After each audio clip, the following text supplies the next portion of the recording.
না না, মানুষে যে রাস্তা মে অমর হোক বলে না, যে কিরকম সে অমর হতে পারি? ও, এটা তো বহুত ডাঙর কোয়েশ্চন।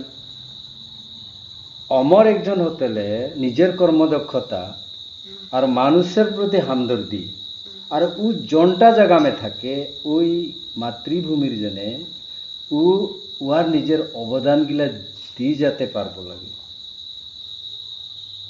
जितना भी মানুষ গিলা আছে ওর অন্তরটাকে ওর কর্মর দ্বারা ও জয় করতে পারবো লাগে, মানে মানুষকে হৃদয়ে ও বসি যেতে পারবো লাগে। সেখন ওই মানুষটা যখন সব মানুষই ভাল পাবে সেখন ওই মানুষটা অমর হবে। মানে ওই মানুষটা প্রত্যেক মানুষের হৃদয়ে মে ঢুকি থাকতে লাগবে আর প্রত্যেক মানুষই ওর যখন গুণ গান গাবে সেখানে ওই মানুষটা অমরত্ব হবে। বুঝলি না? হ্যাঁ বুঝলি, এখন বুঝলি। এখন বুঝলি না? হ্যাঁ। তো ভবিষ্যৎ দিনগুলো আমি নিজে ওটা কাম করবার চেষ্টা কর। কেনে বলে জানি না না, নাই জানি তুমি?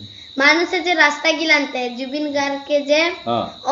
অমর হোক বলতে রহেন, যে ওই কারণে মুই তোকে বলি রই। ও আচ্ছা, ধন্য তোর জীবন জুবিন গার্গ, যে তোর রকম একটা সুপুত আজি আসাম দেশে পালে আর তুই বারে বারে জন্ম লে হিয়া, আমাদের ওটাই ভগবান সে প্রার্থনা।